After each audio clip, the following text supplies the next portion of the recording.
Hello friends, welcome back to another session with me, Sanyukta Saxena. I am a certified Zentangle teacher and I have been running this series on Zentangle original patterns released by Zentangle headquarters for quite some time now. Just in case you have still not subscribed to my channel, do subscribe and learn Zentangle original patterns with me.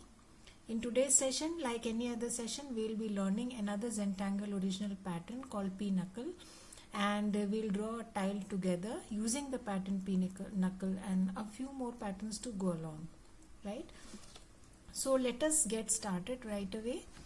So I'm first going to show you how to draw the basic pattern Peanuckle, right? So I'm going to just draw a random shape here, a space, just to show you how do we draw the pattern Peanuckle. And I'm going to draw a few lines here just for the sake of reference. You may not draw them, or you may draw a square grid also, right? So I'm now going to start with these S shapes, one under the other, taking cue from these straight lines that I have drawn like this, right? So again, you can always draw a square grid and place the S's inside the squares if you find that more comfortable, right? Again, the third row, a column. So the basic stroke is the S shape. Again, a very elementary stroke, the reverse curve.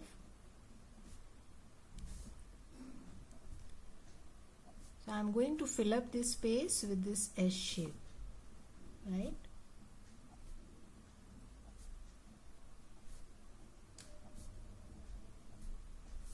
Like this. You can fill up this space also if you wish, right?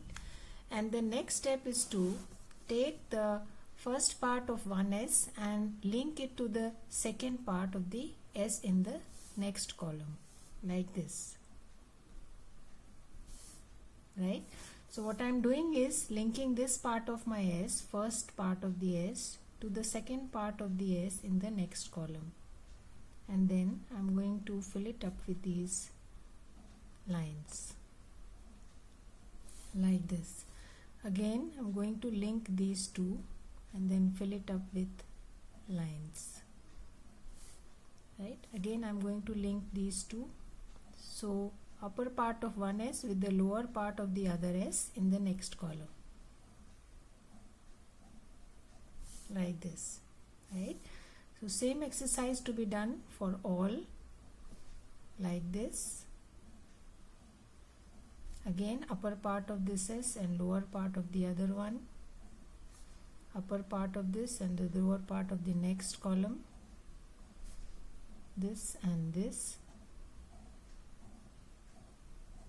this and this, right? So the same process to be followed all throughout.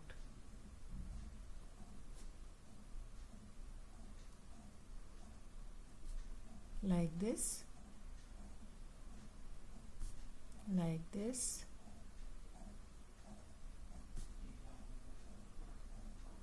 so in case you have problem placing the S's, then you can always draw a square grid and then draw or place the S's inside those boxes, right?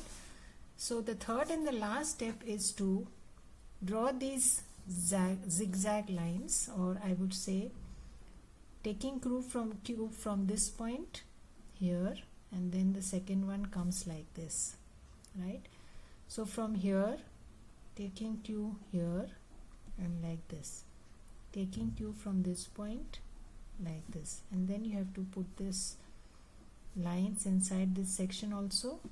And the fourth and the last step is to ink the leftover portions inside that section, like this, right? So taking cue from this one line like this, again fill it up with lines So has this woven kind of a look, or a basket weaving kind of a thing, and the pattern is called Peanuckle. A little technical but looks pretty nice. I'll show you a few tiles. Right, so I'll show you the steps once more. So what I've done is I first linked the upper part of one S to the lower part of the S in the next column, like this. Then taking cue from this point, 2 lines like this, and then inking the leftover space. So taking cue from here, 2 lines like this, and ink the rest of the space. Right, so this is the basic pattern Peanuckle. I'll show you a few tiles. It will give you an idea of how the pattern looks like in different arrangements. So this is a tile with Peanuckle around. So I've just used lines, straight lines like this. You can see the S shapes, right? So with few more patterns like Kiko and Marasu and Flux to go along. Again, Peanuckle used as a border tangle, right, and doodles inside.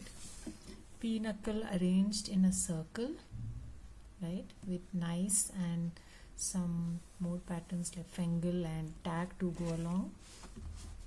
Again, a touch of transcending, so I used Mocha and few fragments.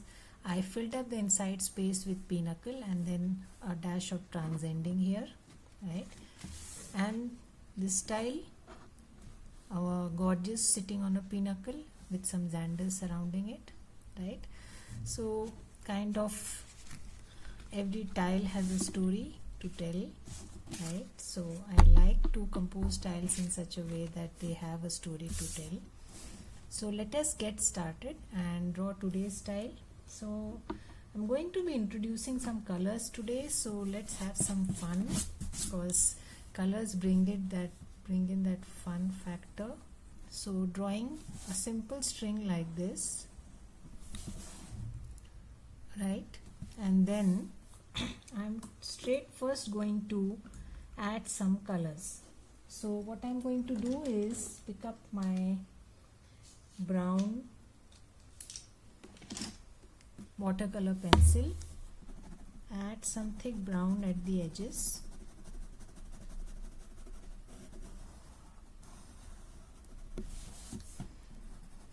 both sides,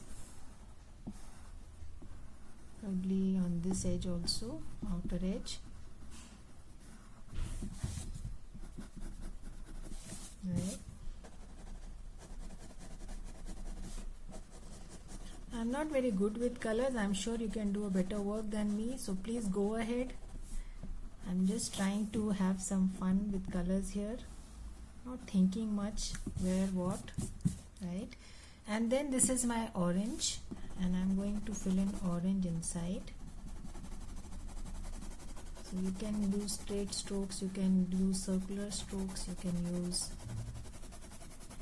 any kind of strokes.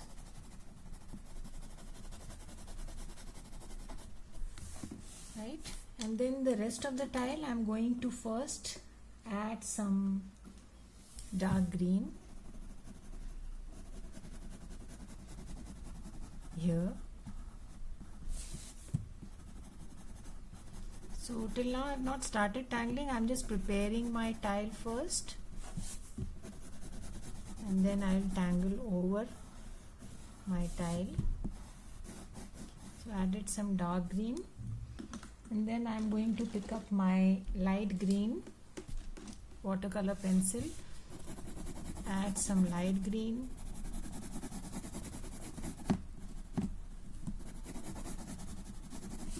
so these pencils are really good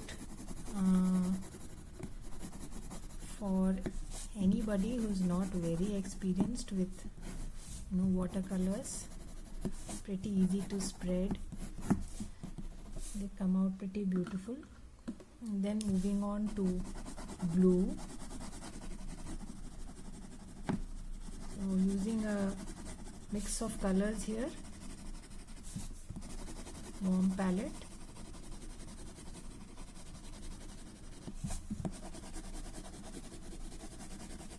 I'm sorry, this is the cool palette, not the warm one, right? And then a little dark blue,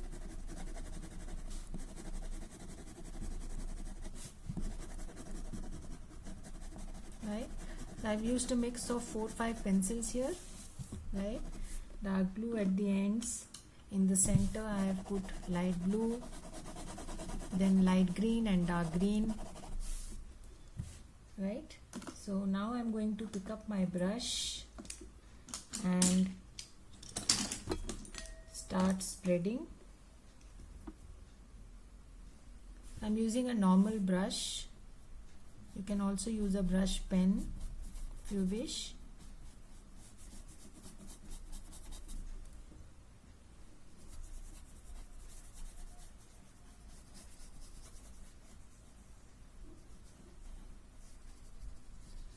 So not blending too much, just taking easy.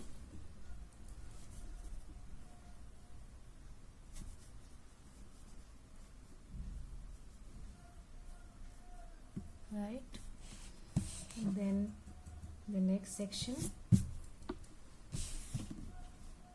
the green,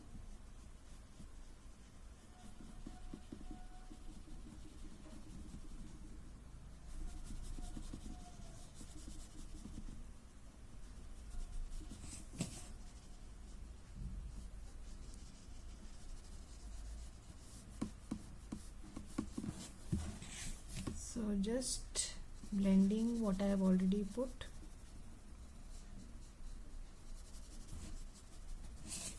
Right, and then finally the blues.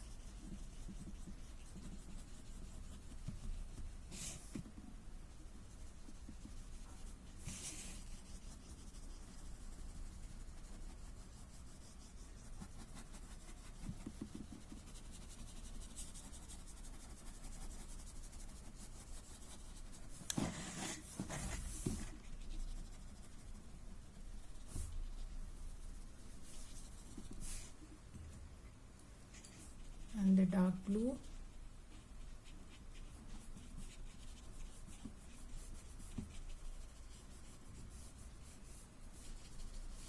You can see, and I'm not bothered much about how. I'm just taking it easy, blending. Right, so I'm done with the blending. So I'm going to let my tile dry for a while. So my tile has dried up and I'm now going to be starting the Tangle pattern Peanuckle first. So this portion, the brown portion, I'm going to use for drawing my pattern Peanuckle.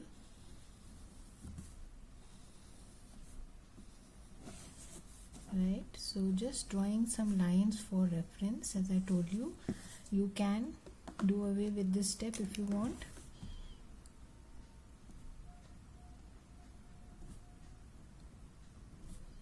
So drawing these S shapes.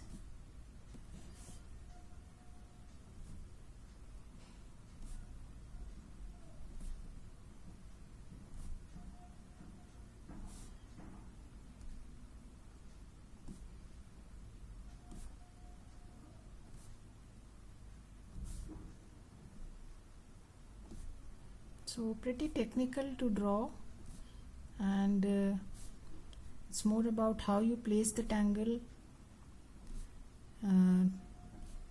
is what brings about variations in its looks. So explore, experiment, and see if you can bring about interesting variations with the pattern. Right, so I generally bring about variations in Peanuckle by trying different placement.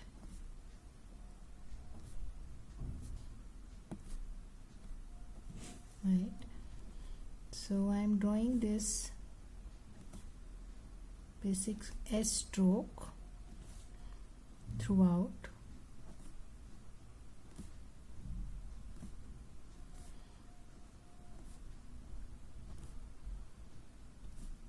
Right,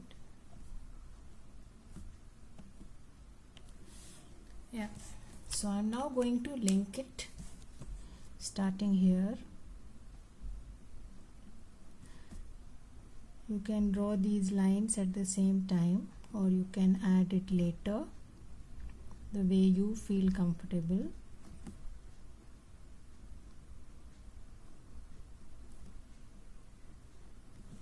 Right, so this is how the pattern starts, linking the upper part of one S to the lower part of the S in the next row, column.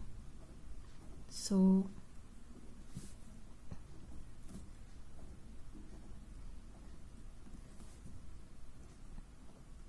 once you get a hold of how to draw it, it's pretty quick. Don't really have to think much.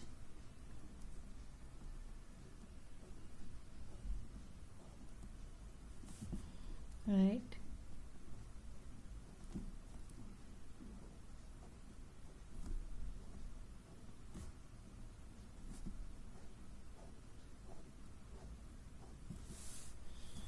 So I'm going to go on like this. I think by now you got a hold of how the pattern has to be drawn. So let me finish this exercise. So I have done that first step in all the sections, and now we have to draw this slanting line in all, like this. As I told you, the first line is from here and the second line is from the corner, like this, right? So this color gives it a nice muddy look.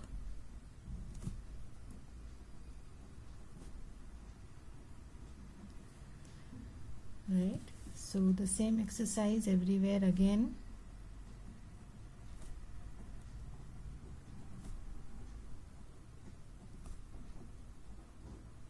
Like this.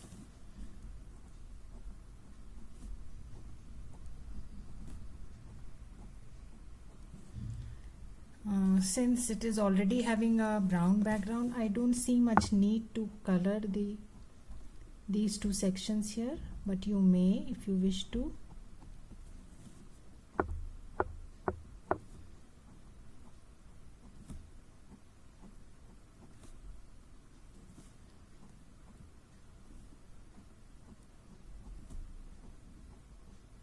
Right, so let me do this exercise and I'll get back to you.